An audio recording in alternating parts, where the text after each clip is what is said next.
Alright, balik po tayo dito sa ating patok this afternoon. Siyempre, katulad ng ating nabanggit, si ka-partner Eileen ay busy, pero si ka-partner Lilibeth po ang ating makakasama hanggang mamaya sa ating program. And ka-partner Lilibeth, ang ating bisita ngayong hapon ay ang CEO ng Vegetary Healthy Bites. Ayun.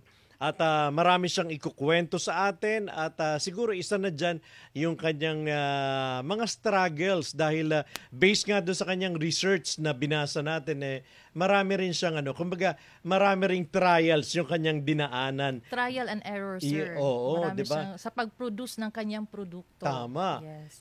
Ganun daw naman talaga, di ba? Sa buhay natin minsan we have to gamble. Kailangan nating sumugal para subukan lahat. Masubukan ang lahat. Yes, tama. po. Ayan. So ngayon nga pong hapon na i-welcome po natin dito sa ating program. As I said earlier, siya ho yung CEO ng Vegetary Healthy Bites. Ang ating ka-Lopez ko pa siya, ha? Baka kamag-anak ko ito. Si Mr. Arvin Kisig Lopez.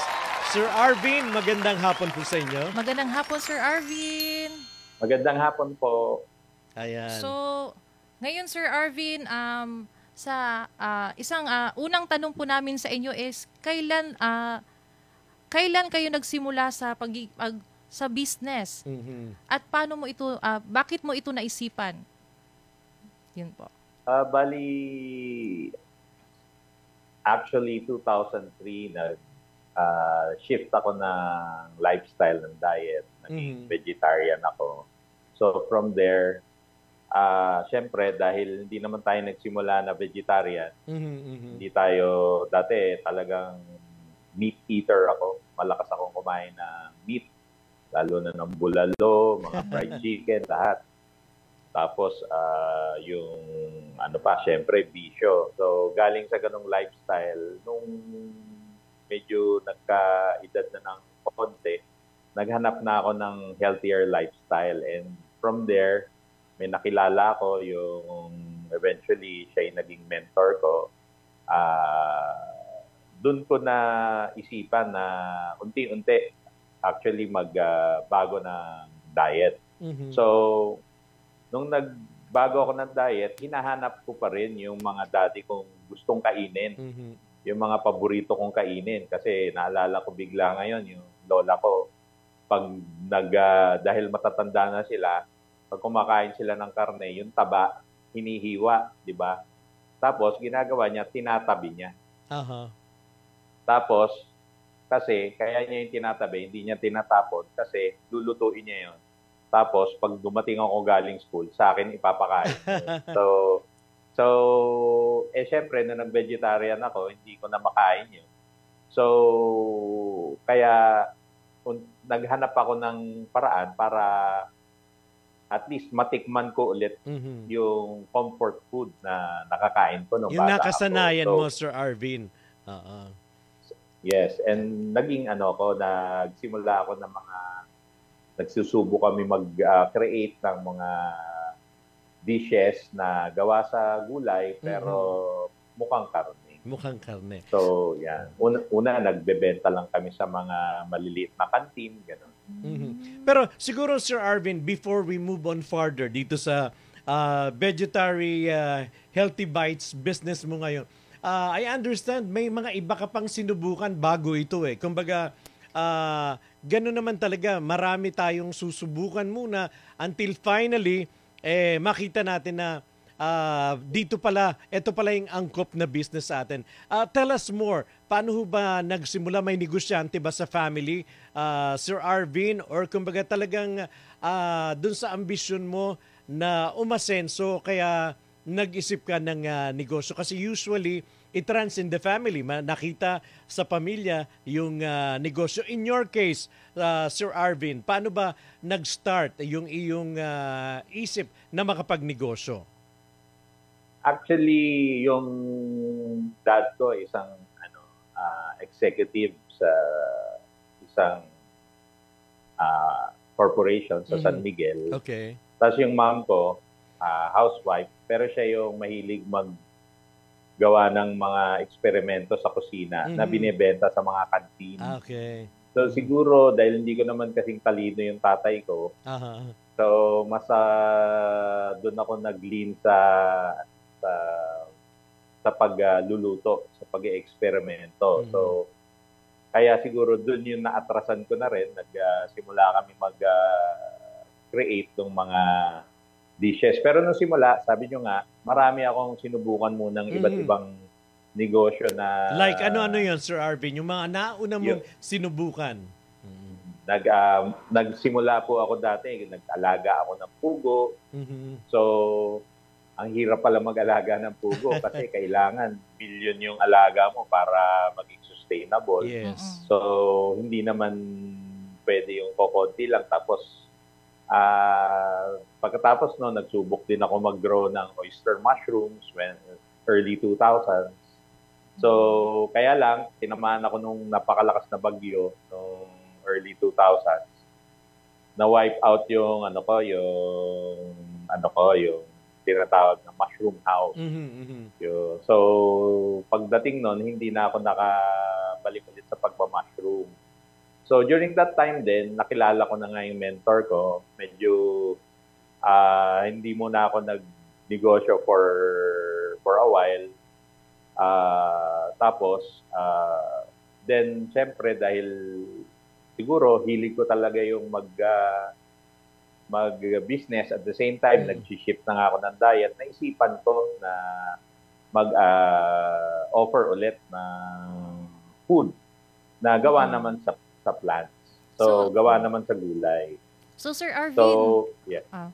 nakailang trial and error na po kayo bago pa po kayo nakapag-produce ng ganitong produkto po ng vegetarian? Siguro, yung dami ng trial and error, napakahirap nang i-quantify, ibilangin. Siguro yung haba ng panahon na lang ang pwede ko. Na siguro ang sa pansin ko sa experience ko, yung tipping point bago ka experience ng konting success sa business, parang 10 taon. So after 10 years of trial and error, nahanap namin yung na-accept ng market. And ang swerte din namin nung nagawa namin, kasi from starting parang creation of plant-based na mga dishes, tapos naisipan namin gumawa ng canteen, tapos yung canteen naging restaurant. So, tapos yung restaurant naging manufacturing. So, although meron pa rin kami ng restaurant, yung Satyagraha Cafe and Restaurant dito sa Los Baños, iniimbitahan ko po rin kayo, baka pag nagawi kayo dito, dumaan rin po kayo. Then, sige, sir, after that, yun nga, tulong ng DTI, ginaid kami na mag-manufacturing kami. At yun, tuloy-tuloy na yun. Nakasali kami sa mga trade fairs ng DTI. Tapos, naka-attend kami ng mga seminars, paano ba magkaroon ng maayos na pagpapatakbo ng manufacturing facility. Pagdating sa pagkain, syempre pagkain po yung sinaserve natin. Kailangan meron ka ring mga sinusunod na mga procedures, yung tinatawag na SOPs para maging safe yung produkto. So, sir, magkano naman po ang naging puhunan mo sa pag-uumpisa ng negosyo mo? Ang dami ko nang naipuhunan na nawala. Tapos, may matitira, sinisimulan ulit. Yung naalala ko lang, yung para masimulan yung restaurant, nakabenta kami ng lupa. Tapos, yung a part of that amount, nabenta namin, yun yung ginamit namin, siguro around 100,000. Dahil nandun lang rin naman ako sa bahay ko, hindi naman ako talaga nag-risk na tumalon na nag-rent. Kasi nandito kami sa may UP Los Baños, napansin ko rin na ang dami ditong mga may market kayo dyan. May market kayo dyan. Opo, nung una po, medyo mahirap. Pero right now, nag-survive naman kami. Kasi ang tina-target na namin yung quality ng pagkain. Hindi yung masyadong mura pero yung masarap. Yun Yes, yung importante. yan talaga Kasi yung pagkain, di pinaka-importante ba po? sa lahat, sir. So, Totoo yan. lahat naman tayo, pag naisip natin ng pagkain, ano yung masarap? Yes. So, hindi pwede yung ano yung mura. Siguro, kahit na isipin mo yung mura, hanapin mo pa rin yung masarap na mura. Mas So, maganda bottom line yung doon. mas maganda Sir Arvin yung sabi nga yung kalidad ng pagkain Yes ay po. talagang kumbaga masarap. So at least ang isa sa napansin ko sa lahat ng mga bisita namin dito Sir Arvin, hindi talaga smooth sailing yung kanilang mga pinagdaanan sa negosyo. Kumbaga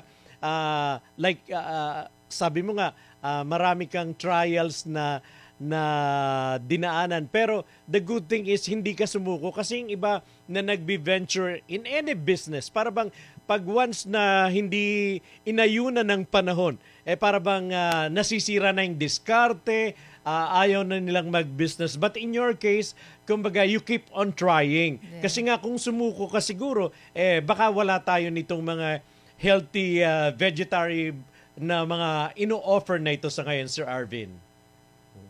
Opo, totoo po yan. Actually, sabi nung isang kaibigan ko nung sobrang struggling kami dati sa business, sabi niya, matrikula yan. Mhm. Lahat nung nahihirapan ka, nalulugi ka, magsisimula ka ulit. Ang tawag dyan ay matrikula. Matrikula, oh. And luckily with the support ng pamilya, eto nga, yung perfect na negosyo na gusto mo with the help of the government, especially DTI, kasi nga sila talaga yung nag-o-offer ng help. Kumbaga, labeling, kasi napaka-importante rin ng tamang labeling, Sir Arvin, para mas maging para mas maging attractive sa consumer. Kumbaga, sa label pa lang, may inganyo na sila na subukan yung produkto, Sir Arvin, di po ba?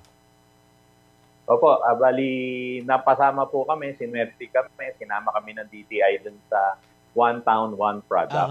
Actually, pag ang isang negosyante nag-iisip ng magsimula ng negosyo, napaka-importante po yung magkaroon ng vision, yung ma-imagine natin ano yung gusto nating direksyon. Yes. And actually, pinapadali yun ng gobyerno kasi may roadmap na ang gobyerno. Yes. Kung sasakay po tayo doon sa roadmap, yung mga programa ng gobyerno na makakatulong para maiangat yung negosyo natin sa mas maging successful, mapabilis, talagang malaking tulong yon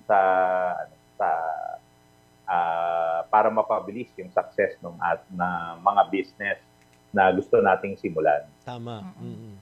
Yung guidance, napaka-importante nun. Yes, kapartner Opo. Lilibes. So, kapartner Tony, sa harap po natin ngayon is andito po yung mga iba't ibang produkto ng Vegetary Healthy Bites, yung kay Sir Arvin. So, Sir, Yes po. pwede mo po bang ma-explain sa amin kung ano po yung mga ingredients ng produkto nyo po? Like itong hawak ko, Sir Arvin, Opo. is, tama ba, Sunaku mushroom cracklings. Itong hawak ko na ito. Yes, sir. Yan po yung aming pinaka-best seller. Oh. Yan yung second na na-create namin, no, 2014, 2015. No? So, una kasi na-create namin yung seaweed. Tapos, after a month or two, nagawa namin yung mushroom. Nagsimula ako actually oyster mushroom. Kaya lang, during that time, hindi pa masyadong uso yung maraming mushroom farmers katulad ngayon. Napakadami ng supply marami ng na oyster nagko-culture mushroom. nito. Mahirap naman na walang supply, hindi ka makapagnegosyo. Yes. So, pinalitan ko yung ingredients na mushroom, ginamit ko shiitake. Kaya lang, imported yun. Pero dahil doon, simula kaming mag-distribute. So, ang ingredients po niyan, tapioca starch, shiitake mushroom, tapos sea salt. Tapos, yung nangyari po, moving forward, nung nangyari sa pandemic naman, this past 3 years, dahil nagkaroon naman ng shortage sa mga supply ng imported ingredients, nag-adjust naman kami. Gumawa naman kami ng local ingredients naman ang hinahalo namin. Yun naman po yung kalabasa, yung kamote, sweet corn, meron na kaming, actually, meron kaming bagong ngayon, red chili, green chili. So, mga local ingredients na po yung ginagamit namin. Kumbaga yung sourcing ay hindi mahirap dahil readily available itong mga bago nyong ini-introduce na ito. May saging pa nga dito, Sir Arvin. Yes, meron pa pong saging, meron pa pong kamote. Yung saging actually dahil sinwerte kaming na-imbitahan sa expo sa China, sa Taiwan, saka sa Thailand, napansin ko pag talagang produkto galing sa Pilipinas, gawa yung banana chips, sandali lang ubos na yon. Yung mga kasama kong banana chips yung dalang produkto, sandali lang pinipilahan na ng mga tapos ubos na. Ang gagawin ko, pagkatapos niya, wala na siyang ititinda. Ako naman na magpapwesto doon. So, kaya gumawa kami, hindi namin ginaya naman na banana chips, ginawa kami, banana crackling.